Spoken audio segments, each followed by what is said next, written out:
Bate-papo de hoje, super especial. Eu vou conversar com ele, que é ginecologista, obstetra, super conhecido já do Beneficência na TV e especialista em reprodução humana, Condesmar Marcondes. Doutor Condesmar, a gente já falou sobre isso, mas vamos recapitular. A partir de que momento um casal pode ser considerado infértil? Nós temos várias definições, Cris, mas eu acho que a principal é um casal que tem relações sexuais regulares, 2 a 3 vezes por semana, que não usa método anticoncepcional e que, após um ano de relações sem uso de nenhum método para evitar filhos, não está engravidando. Eu acho que isso é importante porque a gente tem pacientes que casam, 2 meses depois já está procurando o médico desesperada porque quer engravidar. Aí ela vai ser levada a um nível de tensão para o próprio casal e que não tem necessidade. 90% das mulheres, dos casais, melhor dizendo, com um ano de casamento e com relação sexual regular, devem engravidar. Quem não engravidar deve procurar seu ginecologista ou um serviço de reprodução humana. Mas antes da gente falar de alguns problemas que causam infertilidade tanto masculina quanto feminina, o senhor falou da tensão. A novela Paraíso Tropical está mostrando o caso, o personagem do Tony Ramos com a Glória Pires, que ele quer, porque quer ser pai novamente. O fato daquela ansiedade de ambas, não digo de ambas as partes, mas ou só do homem ou só da mulher, pode vir a prejudicar aquela vontade imensa de engravidar, pode vir a prejudicar? Sem dúvida. Eu acho que é só uma questão de lógica de quem está vendo a gente pensar. É óbvio que a tensão, e ela pode ser levada ao extremo, prejudicando a própria qualidade da relação sexual. A pessoa acaba tendo relação só para engravidar, o que vira uma porcaria. Segundo, se a gente parar para pensar, e isso é fora do controle da gente, quem tem cachorrinha em casa sabe disso. A gente fala de pseudociese, de pseudogravidez. Todo mundo que tem cachorro, em alguma época a cachorrinha ficou grávida. Então as maminhas dela crescem, ela começa a produzir leite, e isso acontece de rotina nos animais, que não pensam para isso. Ser humano também tem pseudogravidez, também tem atrasos menstruais provocados pela tensão levada ao extremo. E se isso acontecer, ela pode até prejudicar a sua fertilidade. Então, acho que com isso eu te respondo claramente. Agora, é 50% a culpa? 50% do homem, 50% da mulher? Ou a mulher acaba levando a maior parte da culpa? Porque os homens falam isso, né? Olha, eu não tenho dúvida, Cris, a essas alturas, num próximo programa, nós vamos fazer uma entrevista com você, porque você já se tornou especialista numa série de áreas médicas. Você tem condições de responder questões pequenas, ínfimas, nas diferentes áreas médicas nesses anos todos teus de experiência. É verdade, sim, mas ainda continuam os homens culpando suas esposas. Não só para você que está vendo, paciente, mulher que quer engravidar, mas isso serve para nós médicos, nós que estamos aqui dia a dia no Beneficência na TV. Eu acho que é importante. O médico, antes de começar a fazer exames na esposa, o mais simples é pedir um espermograma, um simples espermograma do marido. De preferência, esse espermograma deve ser feito num laboratório de reprodução. Então, feito o exame do marido, nós tiramos 50% fora. O dele é o menos agressivo, o mais tranquilo. Esse exame pode ser dado material até para ele colher em casa, que é a parte mais difícil, que ele vai sofrer bastante, mas é possível ele colher em casa. Feito isto, as atenções devem ser dirigidas à mulher, mas não é admissível hoje você começar todo um processo de investigação na mulher sem ter investigado o marido. Então vamos lá, no homem, para começar pelo homem, quais as causas de infertilidade no homem?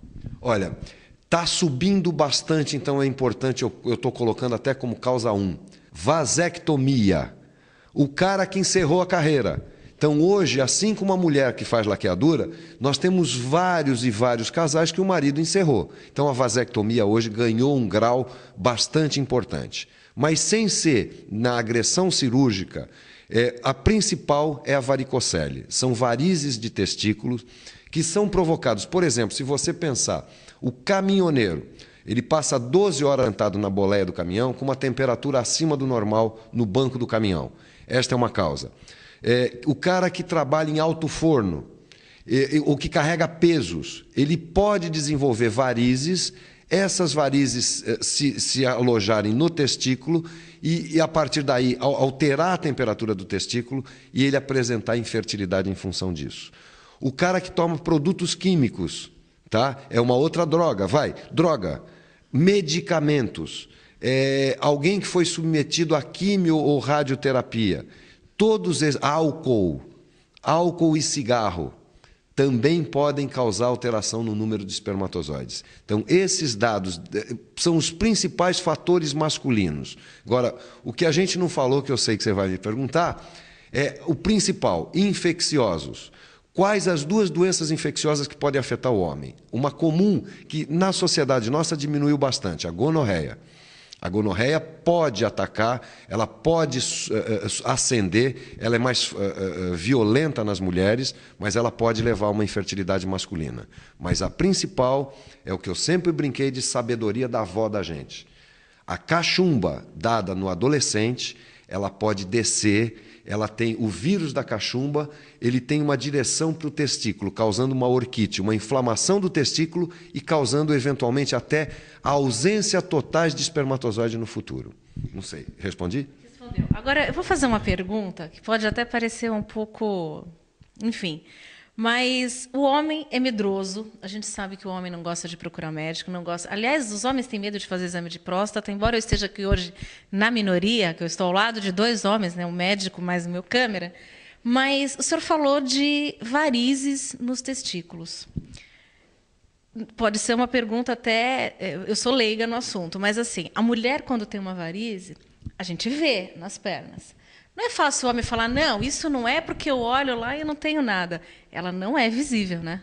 A varize de testículo, a não ser que ela seja muito intensa, porque a mulher já se preocupa desde o microvaso.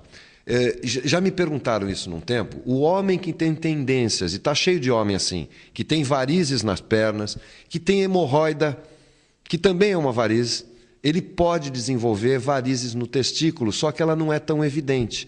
Assim como tem mulheres que não têm varizes nas pernas e ela tem internamente varizes pélvicas. Ela, às vezes, tem dor pélvica e você não sabe o que é. São varizes internas. É como se a varicocele, a não ser que ela seja muito intensa, ela pode aparecer no testículo, sem o exame médico. Mas, de modo geral, tem que haver um exame médico para determinar a varicocele. Então, homens, façam o favor de fazer os seus exames e para de jogar a culpa nas mulheres. Na mulher, quais as principais causas de infertilidade? Se eu usar o raciocínio para você, que nos homens hoje está ascendendo bastante a vasectomia, na mulher está ascendendo bastante a laqueadura. Nós tivemos quedas e estamos próximo à natalidade no Brasil a nível mundial em função da melhora dos anticoncepcionais e em função da própria laqueadura. Então, a mulher que encerrou a carreira, ela pode voltar a ter filhos, mas a laqueadura é um fator importante. Principal, fator ovariano. Essa mulher não ovula. Então, dentre os fatores da ovulação, os ovários policísticos, são mulheres que, eventualmente, têm atrasos menstruais, ou o que a gente chama de amenorreia, fica 3, 4, 5 meses sem menstruar, e no ultrassom aparecem ovários policísticos ou micropolicísticos. Este é o fator 1 importante. 2, os fatores de trompa, laqueadura, como eu falei, ou os fatores infecciosos. Quem são fatores infecciosos? A gonorreia na mulher afeta muito. Ela chega, a bactéria da gonorreia, a Neisseria, ela chega a subir através do útero e ela chega até o fígado, podendo afetar o fígado da mulher. Quando ela chega lá, ela arrebentou as trompas dessa mulher. Então, a infecção é um grau importante. E o terceiro, que a gente já teve discussão, nós podemos discutir de novo, se chama endometriose. O fato dessa mulher, hoje em dia, nenhuma mulher discute mais sobre ter 10, 12, 15 filhos. Só que, antigamente, as nossas avós, quando tinham 15 filhos, passavam mais da metade da sua vida sem menstruar. Hoje, as mulheres menstruam 3, 4, 5 vezes mais que as nossas avós. Esse aumento de menstruação pode fazer esse sangue entrar dentro da barriga ou no ovário e provocar dentro do abdômen sangramentos mensais. Esses sangramentos levam a cólicas menstruais fortes e a infertilidade, porque a trompa gruda, o ovário gruda no intestino, pelo sangramento todo mês. Então, hoje, é doença do século XXI e continua como século XXI. São mulheres que apresentam a endometriose, que é o sangramento interno, prejudicando a sua fertilidade. Agora, doutor, o uso constante de anticoncepcional, seja pílula, injeção. Aquela mulher que começou a tomar na adolescência, de repente ela já está com 30 anos, isso pode causar uma infertilidade ou é apenas um mito? Cris, eu acredito que as pílulas hoje baixaram muito as doses. As doses são 100 vezes menores do que quando foi lançada há 30 anos atrás. O que ocorre é o seguinte, mesmo com pílulas de baixa dose, a gente pode ter um processo chamado amenorreia pós-pílula. Mas ela pode ter tomado 10 anos ou ter tomado só 3, 4 meses. O organismo faz um bloqueio e ela fica alguns meses sem menstruar e possivelmente sem ovular. Mas a amenorreia pós-pílula, então a ausência de menstruação pós-pílula, é uma coisa bastante rara, não é comum acontecer. Então eu deveria te responder diferente. Não. De modo geral, independe do tempo de tomada de pílula, quando essas mulheres param, a grande maioria das mulheres volta à sua fertilidade ao normal. Eu acho que essa é a resposta principal que eu tenho que te dar. Bom, a gente vai para um rápido intervalo. No próximo bloco, então, a gente vai falar quais as soluções para esses casais inférteis. Pode ser?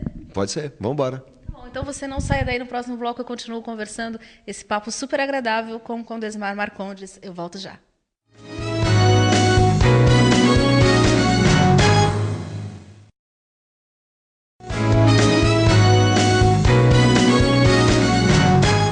De volta com Beneficência na TV, nosso bate-papo hoje com o ginecologista obstetra, especialista em reprodução humana, Condesmar Marcondes. No último bloco, a gente falou sobre as causas da infertilidade conjugal. E agora a gente vai falar sobre quais as soluções para esses casais inférteis que querem tanto ter um filho. Doutor Condesmar, quais as soluções que a medicina tem hoje, que, aliás, o senhor, como especialista, pode oferecer para todos esses casais? Cris, eu acho que isso é o mais importante. Primeiro, para você que está vendo a gente, às vezes quem vê um programa e tido experiência com isso é a mãe. Seria a futura vovó que assiste e acaba animando a filha ou o filho. Eu acho que o mais importante de tudo é ter tranquilidade e cabeça no lugar. Não se deixe influenciar pelos outros que falam, você não engravida, você isso e aquilo. Eu acho que, dando um tempo, você procura o teu ginecologista ou alguém ligado à reprodução humana. Como fazer para tratar depende da investigação. Uma vez investigado, por exemplo, começamos falando do homem, vamos falar do homem. Se ele tem uma ligeira diminuição do número de espermatozoides, pode ser feito um tratamento para ele, ou resolvido em relação a essas varizes, enfim. Os 3 degraus que existem, os 3 graus de complexidade. O que seria? Por exemplo, a mulher não ovula. É feita uma indução de ovulação. Ela toma uma série de medicamentos para fazer com que ela produza óvulos. Esses óvulos são controlados pelo ultrassom. A gente vê no ultrassom a formação do óvulo e o grau de maturidade dele. A gente faz com que ela ovule e ela vai ter relação na sua casa. Então, para isso, implica em que ela tenha boas condições de organismo e o marido dela tem um sêmen de qualidade boa. Segundo grau, não é isso. Ele tem uma diminuição eventual na qualidade do sêmen, ou ela tem anticorpos que prejudicam a subida desses espermatozoides. É o segundo degrau a ser feito, que é a inseminação. Os espermatozoides desse homem são trabalhados, se chama capacitação, são melhorados os espermatozoides, é dado uma espécie de vitamina para eles, e eles se tornam em ponto de bala. A esposa, por sua vez, ela toma medicamentos para produzir 2 a 3 óvulos. No dia que ela está fértil, os espermatozoides trabalhados são então introduzidos lá ao nível quase da trompa. E a natureza vai fazer com que óvulo e espermatozoide se encontrem. Isto se chama inseminação homóloga. O terceiro grau de complexidade se chama fertilização in vitro, que é o bebê de proveta. O que é isso? Ou o homem fez vasectomia, ou a mulher fez laqueadura, ou nenhum processo que ela passou antes fez com que ela engravidasse, ou ela já está com uma idade relativamente avançada. Isso é um detalhe que eu esqueci de falar. 40 anos de idade é o limite máximo para a mulher engravidar.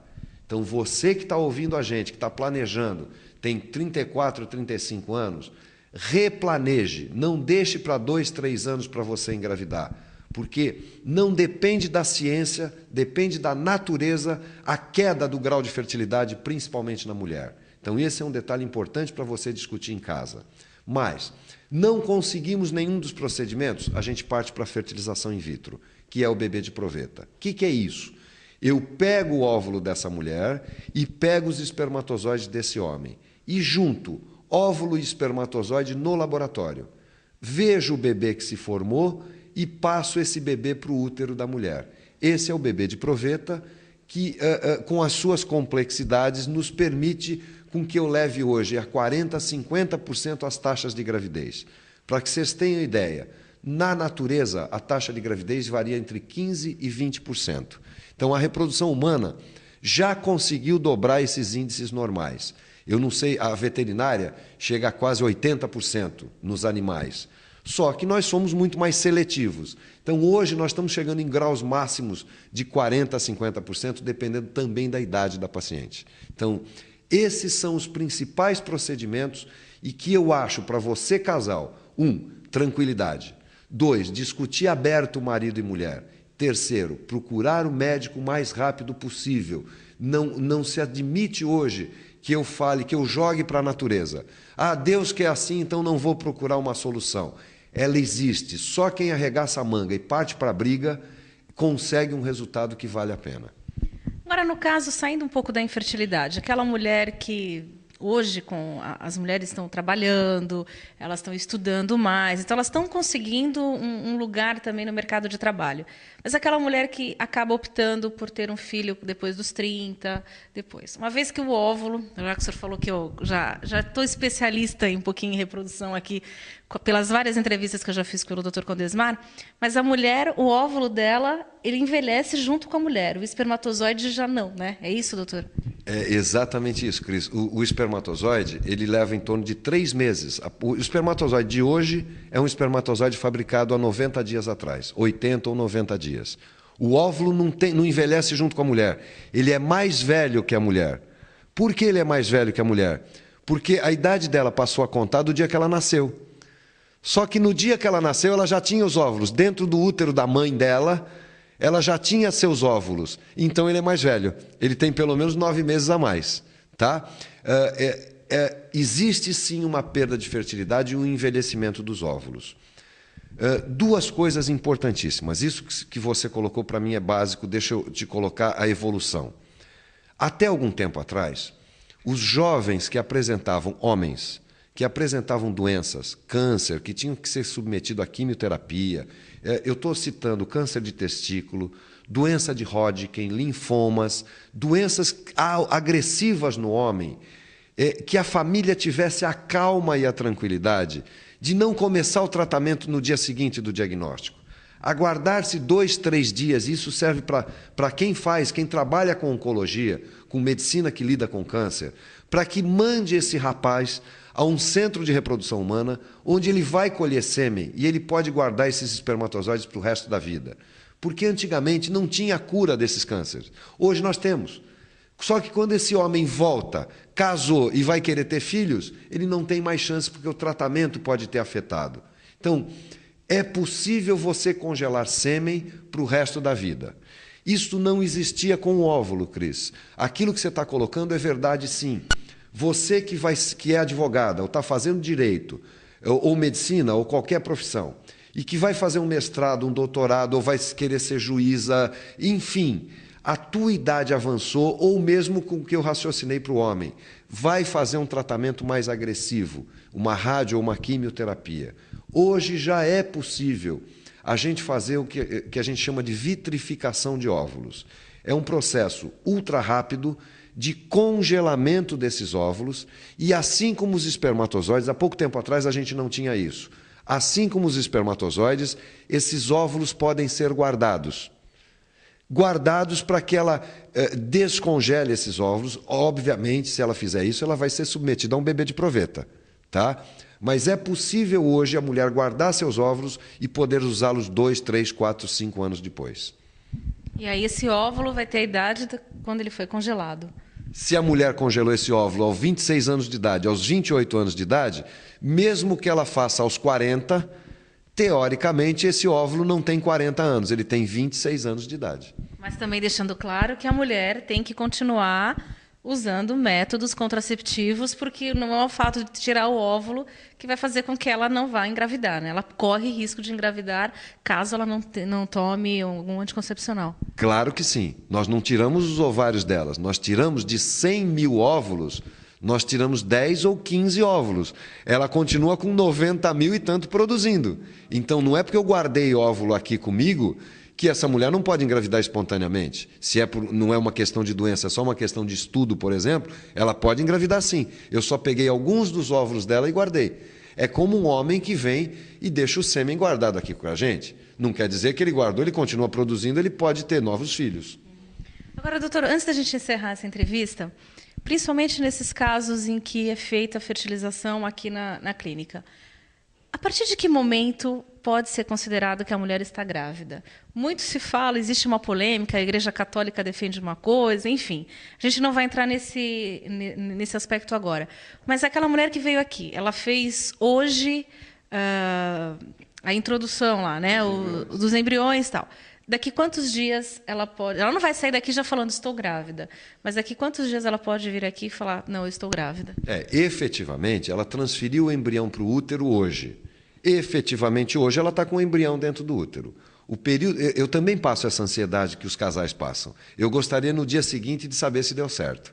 Mas é um andar. Esse procedimento todo da fertilização in vitro leva 30 dias. A partir do momento que eu botei o bebê lá dentro, o embrião, eu levo 15 dias para ter certeza que o beta-HCG, que o teste de gravidez, deu positivo. Isso significa que o útero aceitou esse embrião ou não. Ele pode dar positivo, ele pode dar negativo. A partir da transferência do embrião, de colocado dentro do útero, vai um período de 15 dias.